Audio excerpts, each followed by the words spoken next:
Welcome back to the channel. It's your boy Josh, the commentator, and in today's video, we are going to be reviewing Smackdown July 18th, 2025. There's a lot to get into, so if you guys are ready for this video, make sure you smash that like button. You subscribe to the channel if you are new, and turn those post notifications on so you are notified when I upload on this channel. And without further ado and no interruptions, let's get into this video. Smackdown started off with a huge crash scene where Solo Sikoa and his minion gangs got hit by a car. Now, they thought it was none other than Jacob Fatu, of course, because that's Solo Sikoa fashion. He's going to put the blame on some, but overall, Solo Sikoa told the cops, and the cops arrested Jacob Fatu, took him into custody to see if it really was him. But there's more about that segment later in this video. Following this, we got a little scene where Charlotte Flair announced to Alexa Bliss and the WWE Universe that they have a tag team title shot at SummerSlam. Now, I'm really excited for this because Charlotte Flair and Alexa Bliss actually, they work really well together. Charlotte Flair acts like she really doesn't want a tag team partner, but she's actually having quite a lot of fun being around Alexa Bliss. I really think this tag team could take over WWE on the women's side. I don't think how much longer Raquel and Roxanne can hold these titles up, and I just think the crowd's with it. The crowd loves Flair and Bliss together, so why not put the belts on them, make them proud, and, you know, of course, TKO makes their money. Right after this segment, it was Flair versus Raquel one-on-one in the ring. Obviously, most of this match, Raquel showing off her power, but Charlotte Flair showing off her athleticism when she had a cool spot of hitting a cartwheel clothesline where it completely decimated Raquel Rodriguez. Towards the end of the match, Roxanne Perez, obviously ringside as well as Alexa Bliss. Perez trying to help her partner, and, you know, Bliss helping her partner as well. Charlotte Flair ultimately getting the upper hand, a roll-up pin victory. Charlotte Flair defeats Raquel Rodriguez. Special scene popped up right after this match between Jade Cargill and Tiffany Stratton. Now, in this scene, they're talking about their struggles, how much they've overcome, and ultimately talking about their big match. Tiffany said some crazy stuff like how she overcame being called the dumb blonde and ultimately becoming the WWE Women's Champion. But Jade Cargill also saying that she was playing victim, and she said that she deserves this opportunity. Well, she rightfully does.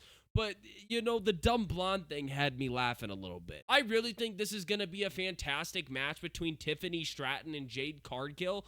Two real powerhouses, two icons in the women's division, and even in women's sports entertainment. Literally, I think WWE has a lot better of a women's division and talent and just microphone work than AEW has. Now, please, AEW fans, don't hate on me, but I really think the evolution just proved that WWE has a lot more women's talent than people understand. Right after watching that cool cutscene, it pans to Damian Priest and Carmelo Hayes getting into it, which ultimately resulted in a one-on-one match. Now, the only thing that really sparked me in this match was Carmelo Hayes in San Antonio, Shawn Michaels territory, trying to attempt a sweet chin music, but Damian Priest not letting it happen. A cool spot in this match was Carmelo Hayes going springboard, jumping off the rope, and literally getting socked in the face. Damian Priest paying a little tribute to Undertaker by going for a little old school, but unfortunately got his legs swept by none other than Aleister Black. These two been going at it for a minute. Aleister Black gets in the ring. Damian Priest gets up and Black Mass. I'm really happy Aleister Black is back in WWE. My only confusion with all of this happening is, like, I just feel like it's the same thing as last time. The last time he was in the business when Vince was in charge, I really feel like the fans just didn't care enough. Now, I'm a fan of Aleister Black, and I really cared about him. I loved him in AEW, and I love him as a WWE superstar, but I feel like you'd expect more from the fans because they just genuinely did not care. Like, I just expect that from a heel, though, man, and that's just my train of thought. And maybe time will only tell how it changes with Aleister Black, but as far as right now, I do believe Aleister Black is not getting the reaction that I was hoping he would get. I am a big fan, though, of Damian Priest getting a little bit of spotlight from him, though, because I feel like Damian Priest deserves a lot more than what he's been getting lately. After this whole segment between Aleister Black and Damian Priest, the Wyatt Six dropped a dope, cool promo scene. A very quick one, to be honest, and low-key, Bo Dallas, a.k.a. Uncle Howdy, kind of scared me with his little auto-tuned, weird, deep voice thing. I don't know what it was, but it low-key put me in a freaking horror scene or something. But that's exactly what they're going for, right? It reminds me so much of the Wyatt family and their promos back in the early 2010s. I mean, like, bro, it's just memories, bringing me back so much memories. And I do think the Wyatt Six holding the tag titles, like, it just looks good around them. Like, it just looks so good around the team. And I really love how each individual person plays their character in the Wyatt Six. My favorite right now is got to be Joe Gacy, man. I just think it works, you know, and he fits the part really well. He plays a scary character as well as Nikki Cross. Now, Nikki Cross playing Abigail, pretty cool, actually. She does a really good job at playing Sister Abigail. But I don't know. Something about Joe Gacy playing his character is just fantastic. The biggest thing I took away from this promo is the Wyatt Six telling the whole men's division that they're literally going to kill them. Like, not even joking. From what they described, they were gonna drink their blood or some crap. I don't know. Maybe I'm getting too much out of context, but I thought it was a little, like, spooky. Ultimately, I'm super, super stoked for the future of this tag team. I'm hoping it goes in the right direction and not the wrong direction. I'm just hoping for good booking, I guess. Right after the break, you know I talked about it earlier, Jacob Fatu and all that madness. Solo Sikoa walks down the ramp and into the ring and picks up a microphone. Solo states that Jacob Fatu is reckless and that he basically loser and, you know, blah, blah, blah, blah, blah. Solo explains he gave Jacob the whole entire world. He gave him the U.S. title and, like, you know, just, you know, Solo fashion. I'm a fan of how he acts as a person in the ring. I think it's really funny. He plays a really funny character. His whole mimicking and mocking thing is just fantastic work. But the biggest thing, and Solo's good at this. Solo can do this really well.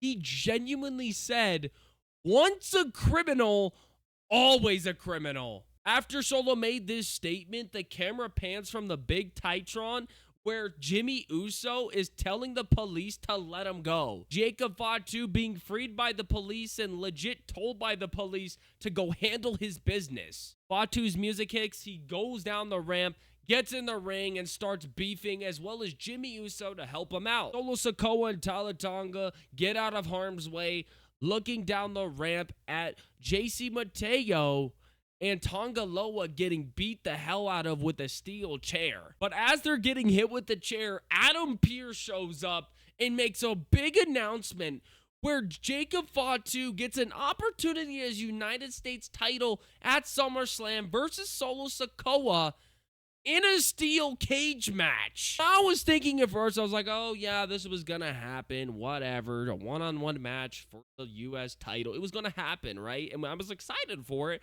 but I knew it was coming. But to add a little flair, add a little stipulation to that match, it's gonna make the match 10 times better. This will be really good because Solo Sikoa yet again can play victim and Jacob Fatu can just beat the hell out of him. I mean, Jacob Fatu is one of the most athletic people I have ever seen for his size. But ultimately, I'm truly, truly excited for this match. Next up was Stephanie Valkyrie versus Alba Fire.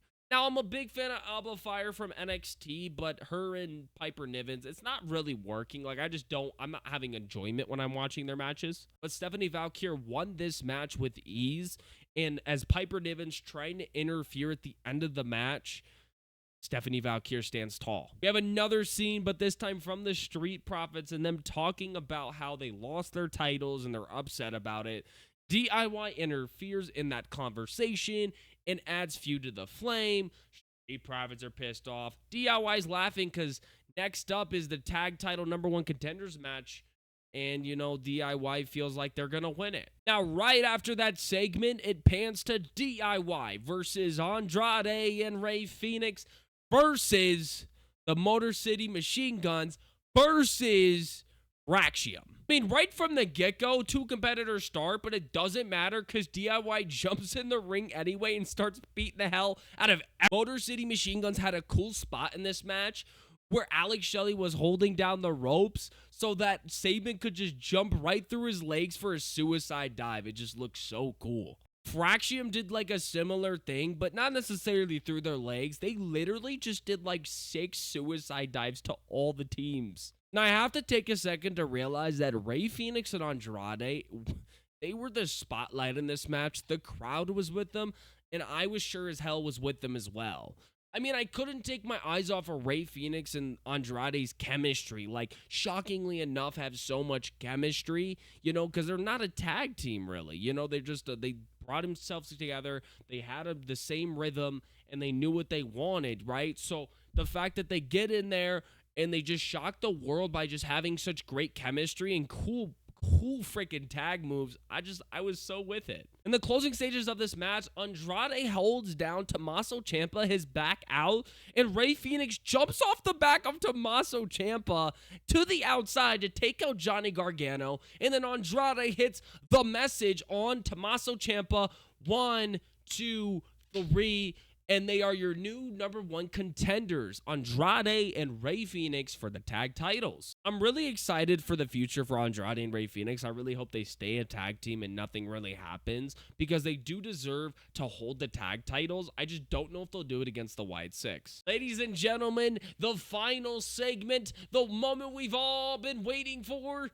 But first, if you guys are enjoying this video, make sure you smash that like button and hit that subscribe button, okay? Because, you know, I'm taking the time to make this beautiful content for all you beautiful people. You know, it's just like a win-win, right? It's a win-win. But anyways, let's get back into the video. Immediately off the jump, Cody has the contract coming down to the ring and signing the contract. Now, Cody immediately after that talks about the tweet that I'll put right here. He states that it's really not what it looks like. He's talking about how he didn't flinch against Seth. He didn't flinch against Brock Lesnar. He didn't flinch against anybody that stepped in his way. Well, then, as all of this happens, and he's done talking, he tells Adam Pearce, "Ring him out." John Cena comes down to the ring, and you will not believe what this dude says. John Cena tells Cody Rhodes in, like, the most serious way. Like, his acting skills are top-notch. That's why he's an actor.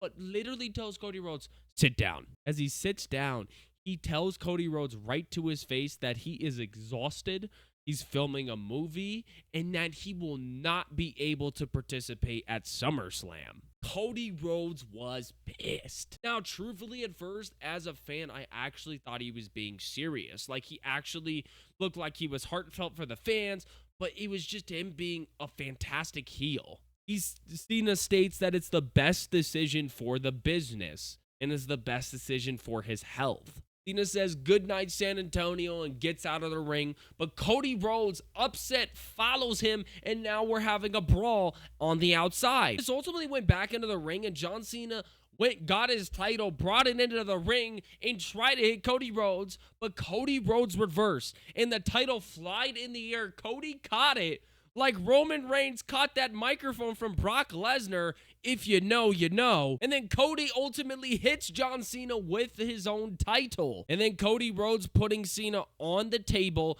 getting on the top rope with the contract in his hand, and hitting some crazy tsunami like he's Bronson Reed splash and breaks the table. Then Cody Rhodes opens the contract. Yeah, opens the contract.